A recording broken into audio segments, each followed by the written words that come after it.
করবার দুঃসাহস দেখায়। আমরা ধৈর্য ধারণ করছি, আমরা ধৈর্যের চরম পরাকাষ্ঠা প্রদর্শন করছি, আমরা আমাদের কর্মীদেরকে শান্ত রাখার চেষ্টা করছি। এটাকে যদি কেউ আমাদের দুর্বলতা ভাবেন, বোকার স্বর্গে বসবাস করবেন। স্পষ্ট ভাষায় বলতে চাই, এই যে আমার ভাইকে যারা হত্যা করলো, শহীদ সাইফুল ইসলাম আরিফের হত্যাকারীদের যদি যথাযোগ্য বিচার না হয়, গোটা বাংলাদেশে বিদ্রোহের আগুন ধরবে।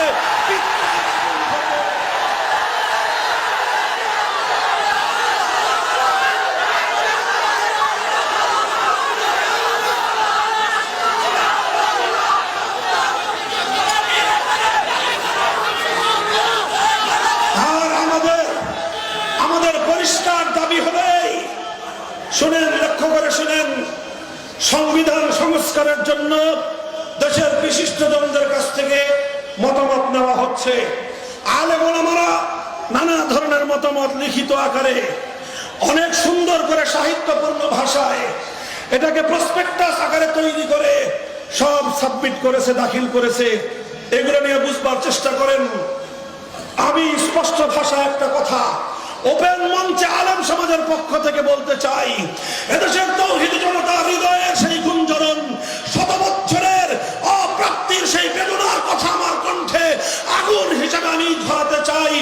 আমি বলতে চাই, আজ বাংলাদেশের নতুন সংবিধানে একটা ধারা সংযুক্ত হতে হবে। ভাষা কি হবে, ভাষা আমি সিলেক্ট করে দিব না, কিন্তু মর্মটা আমরা স্পষ্ট বলতে চাই। মুসলমানদের দেশে সংবিধানের মধ্যে একটা ধারা থাকতে হবে। সেই ধারাটা হলো এই সংবিধানের আলোকে আল্লাহর আইনের বিরুদ্ধে, কোরআন সুন্নাহর আইনের বিরুদ্ধে যদি কোনো আইন থেকে থাকে, যদি কোনো নীতিমালা থেকে থাকে, যে কোনো বিধান থেকে থাকে, কোরআন সুন্নাহ বিরোধী যে কোনো নীতি, আইন, বিধান বাতিল বলে গণ্য হবে। সংবিধানে 90% মুসলমানদের দেশের সংবিধানে আমরা আল্লাহর সার্বভৌমত্ব কার্যকর দেখতে চাই। আমরা শিরককে উৎখাত করে তাওহীদের আলোতে মুসলমানদের সংবিধান আমরা দেখতে চাই। এটা আমরা বলতেছি, বলতে থাকবো। এটা হলো আমাদের আগস্ট বিপ্লবের পরবর্তী বাংলাদেশে আমাদের সবচেয়ে বড় দাবি। এই দাবিটা ভালোই ভালোই মানেন, আমরাও ভালো থাকবো, আপনারা ভালো থাকবেন ইনশাআল্লাহ। পরাশক্তির ভয় পেয়ে লাভ নাই, বহির শক্তির ভয় পেয়ে লাভ নাই। বহির শক্তির জুজুর ভয়ে 15টা বছর বাংলার মানুষের অধিকারকে বুকের নিচে পিষ্ট করা হয়েছে। বহির শক্তির আধিপত্যবাদের কারণে বাংলাদেশের মানুষ 15 বছর পর্যন্ত অর্থনৈতিক এবং ভোটাধিকার থেকে বঞ্চিত হয়েছে। শক্তির ইন্ধনে আমার বাংলার খেটে খাওয়া মজদুর, বাংলাদেশের প্রবাসীদের মাথার ঘাম পায়ে ফেলানো লক্ষ লক্ষ কোটি টাকা পাচার করা হয়েছে। আমার বাংলাদেশকে ভিনদেশী প্রভুদের ইশারায় তলবিহীন ঝুড়িতে পরিণত করা হয়েছে। কাজেই বিদেশি প্রভুদেরকে আর তোয়াজ করে লাভ নাই। দেশের জনগণের অভিপ্রায়কে সম্মান দেওয়ার চেষ্টা করুন। আগস্ট বিপ্লব, কেউ বলতে পারেন হুজুর আগস্টের বিপ্লব কি ইসলামী বিপ্লব হয়েছে? আমি বলবো, যদিও আগস্টের বিপ্লবকে আমি এই মুহূর্তেই পূর্ণাঙ্গ ইসলামী বিপ্লব বলতে চাই না, তবে আমি অবশ্যই বলবো, সূর্য উদয়ের আগে যেরকম সুবহে সাদেক হয়, সুবহে সাদেকের আলো দেখলে দুনিয়ার মানুষ বুঝে যায় আর কিছুক্ষণ পরেই সূর্যের উদয় ঘটবে।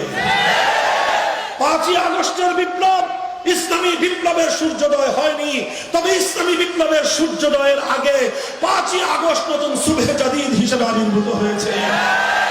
এখান থেকে প্রমাণিত হয়েছে এখন শুধুমাত্র বাংলার কওমি মাদ্রাসার ছাত্ররা নয়, বাংলাদেশের প্রতিটি পাবলিক বিশ্ববিদ্যালয়ে আল্লাহর জমিনে আল্লাহর দ্বীন বাস্তবায়ন করার সৈনিক তৈরি হয়ে গিয়েছে।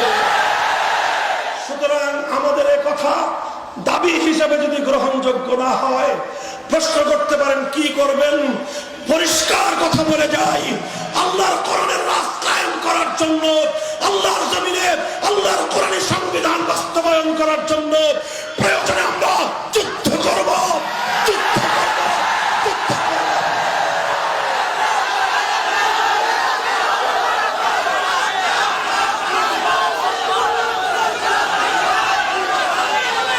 এই প্রস্তুত থাকবেন তো ইনশাআল্লাহ? বিপ্লব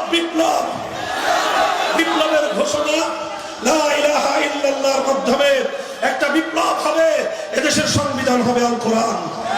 কোরআন সুন্নাহ বিরোধী কোন আইন এদেশে চলতে পারবে না ইনশাআল্লাহ।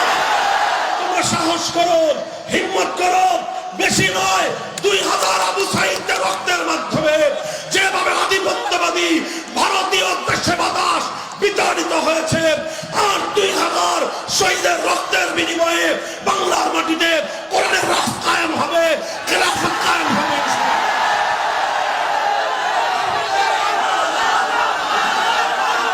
প্রস্তুত থাকবেন তো ইনশাআল্লাহ? চোখের অশ্রু দিয়ে আল্লাহর কাছে কান্নাকাটি করবেন, গায়ের ঘাম ঝরিয়ে মেহনত করবেন। সর্বশেষ প্রয়োজন হলে শহীদি ঈদগাহে জমায়েত হয়ে শহীদ সাইফুল ইসলাম আরিফের মতো আল্লাহর দ্বীনের জন্য অকাতরে জীবনের রক্ত কারা কারা ঢেলে দিবে।